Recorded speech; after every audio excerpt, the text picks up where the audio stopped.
Inilah Buletin Dakwah Kafah edisi 408, 5 Rabiul Awal 1447 Hijriah atau 29 Agustus 2025 Masehi dengan judul Pejabat berlimpah harta, rakyat makin menderita. Kabar kenaikan gaji dan tunjangan anggota DPR di tengah rakyat yang makin susah sontak menuai kontroversi dan kritik tajam dari berbagai kalangan. Di tengah kebijakan efisiensi pemerintah, anggota DPR justru menikmati penghasilan dan tunjangan luar biasa. Diberitakan mereka mendapat penghasilan 3 juta per hari, total sekitar 100 juta per bulan. Bahkan diberitakan pendapatan mereka sebetulnya bukan 100 juta per bulan, tetapi 230 juta per bulan. Diberitakan pula pajak penghasilan mereka ditanggung negara, atau dengan kata lain, ditanggung rakyat. Para pejabat negara seperti menteri, wakil menteri, dan komisaris juga mendapatkan penghasilan yang luar biasa.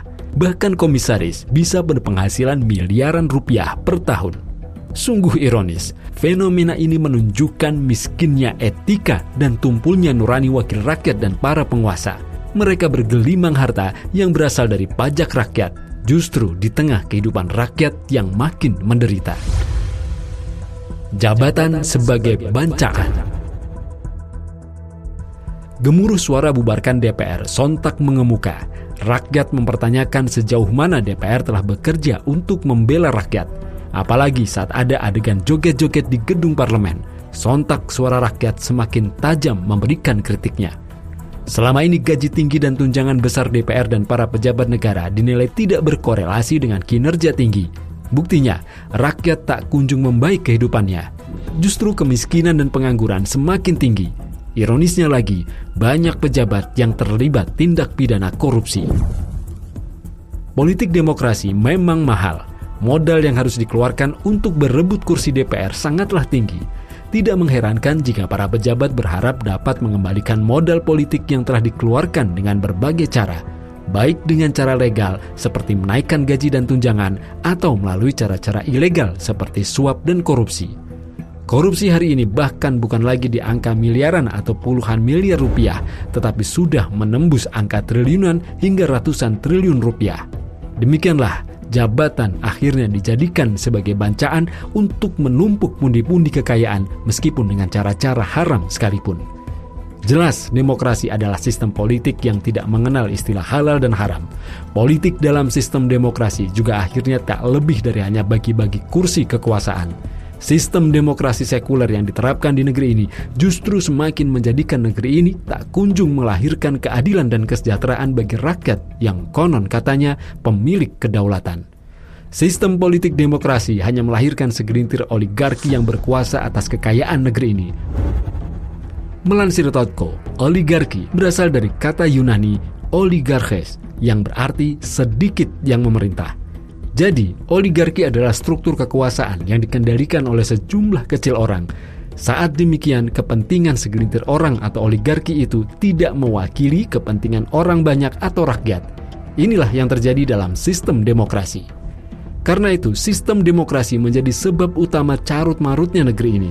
Dalam sistem demokrasi, rakyat hanya dibutuhkan suaranya saat pemilu. Namun setelah mereka berhasil menjadi anggota dewan atau menjadi pejabat, rakyat justru sering ditinggal dalam kesendirian mengadu nasibnya. Mereka sibuk berebut proyek untuk menumpuk-numpuk kekayaannya. Mereka bangga memamerkan harta kekayaannya di tengah penderitaan rakyat. Mereka bergaya hidup mewah di tengah hidup rakyat yang semakin susah. Sebab kehancuran suatu negeri. Hidup bermewah-mewah dan bermegah-megahan tercela di dalam Islam, apalagi jika dilakukan oleh para pemimpin dan penguasa. Allah SWT tegas mencela hidup bermegah-megah seperti yang termaktub dalam Quran Surat At-Takasur ayat 1-8, yang artinya, bermegah-megahan telah melalaikan kalian hingga kalian masuk ke dalam kubur. Janganlah begitu, kelak kalian akan mengetahui akibat perbuatan kalian itu. Janganlah begitu, kelak kalian akan mengetahui. Janganlah begitu. Jika kalian mengetahui dengan pengetahuan yang yakin, niscaya kalian benar-benar akan melihat neraka jahim. Sesungguhnya kalian benar-benar akan melihatnya dengan kasat mata. Kemudian kalian pasti akan ditanyai pada hari itu tentang kenikmatan yang telah kalian megah-megahkan di dunia itu. Di lain ayat, Allah SWT juga telah menegaskan bahwa salah satu faktor penyebab kehancuran suatu negeri adalah saat para pemimpinnya hidup mewah dan menentang syariahnya. Demikian sebagaimana firman-Nya dalam Quran Surat Al-Isra ayat 16 yang artinya, jika kami hendak membinasakan suatu negeri, maka kami memerintahkan kepada orang-orang yang hidup mewah di negeri itu supaya mentaati Allah. Tetapi mereka melakukan kedurhakaan dalam negeri itu. Karena itu sudah sepantasnya berlaku terhadap mereka perkataan atau ketentuan kami. Kemudian kami menghancurkan negeri itu sehancur-hancurnya. Ada 4 faktor yang mendatangkan murka Allah SWT terhadap umat-umat terdahulu hingga mereka dihancurkan dan diminasakan. Pertama, ketidaktaatan mereka pada syariah Allah SWT. Kedua, kehidupan para pemimpin dan pejabat yang bermewah-mewahan sementara rakyatnya miskin dan menderita. Ketiga, terjadi berbagai bentuk kezaliman penguasa kepada rakyat. Keempat, adanya pengingkaran atas kebenaran Islam yang didakwahkan oleh para utusan Allah dengan cara memusuhi dan menghina para utusannya. Adapun saat ini, penyimpangan terhadap hukum-hukum Allah SWT mewujud dalam penerapan sistem kapitalisme demokrasi sekuler yang materialistik. Sistem ini jelas-jelas memisahkan pemerintahan dari hukum-hukum Allah SWT. Inilah bentuk nyata penyimpangan negeri ini. Penyimpangan ini sangat berbahaya karena akan menjauhkan dari keberkahan dan ridha Allah SWT. Apalagi ketika ajakan dari para pendakwah agar negeri ini kembali kepada hukum-hukumnya justru ditolak. Mereka malah menuduh para penyeru syariah ini sebagai kaum radikal dan fundamentalis. Ini berarti negeri ini telah sengaja menjauhi Allah SWT. Padahal Allah SWT telah memberikan peringatan tegas bagi orang-orang yang mengingkari perintahnya, sebagaimana termaktub dalam Quran Surat At-Toha ayat 124, yang artinya, siapa saja yang berpaling dari peringatanku atau Al-Quran, sesungguhnya bagi dia kehidupan yang sempit, dan kami akan menghimpun dirinya pada hari kiamat dalam keadaan buta. Kekuasaan adalah amanah dan ketaatan. Dalam pandangan Islam, kekuasaan adalah amanah berat yang harus dipertanggungjawabkan di dunia dan di akhirat. Karena itu, kekuasaan tak elok dan tak layak diperebutkan sebagaimana yang terjadi dalam sistem politik demokrasi. Para ulama dulu justru menolak saat ditawari jabatan dan kekuasaan, bukan karena jabatan dan kekuasaan haram, tetapi karena mereka sangat memahami beratnya tanggung jawab di hadapan Allah SWT. Sebaliknya, dalam sistem demokrasi sekuler yang menjauhkan agama dari kehidupan, jabatan dan kekuasaan justru diperebutkan mati-matian. Karena itu, hanya dalam Islam para penguasa peduli kepada rakyat dan berakhlak mulia. Sebabnya, mereka menjadikan kekuasaan sebagai amanah dan wasilah untuk menjalankan segala perintah Allah SWT dan menjauhi segala larangannya, bukan untuk mewujudkan ambisi duniawi. Hal ini antara lain tergambar dalam pernyataan Khalifah Umar bin Khattab radhiyallahu an.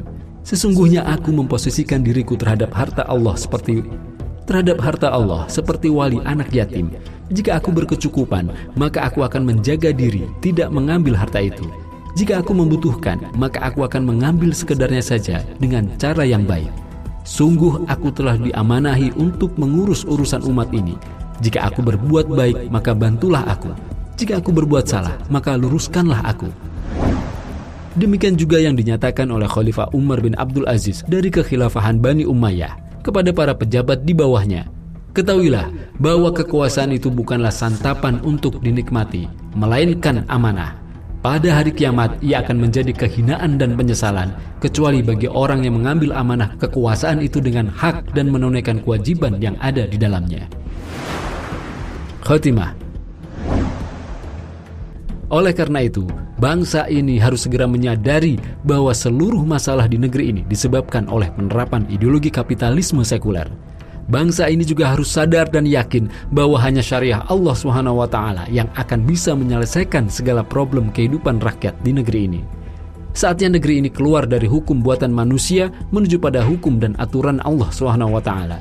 Caranya dengan menerapkan syariahnya secara kafah dalam seluruh aspek kehidupan. Demikian sebagaimana yang Allah Subhanahu wa taala perintahkan dalam Quran surat Al-Baqarah ayat 208 yang artinya, "Hai orang-orang yang beriman, masuklah kalian ke dalam Islam secara keseluruhan dan janganlah kalian mengikuti langkah-langkah setan. Sesungguhnya setan itu musuh yang nyata bagi kalian." Penerapan Islam secara kafah tentu hanya mungkin bisa diwujudkan dalam institusi pemerintahan Islam, yakni khilafah ala minhajin nubuwah. Wallahu a'lam bishawab.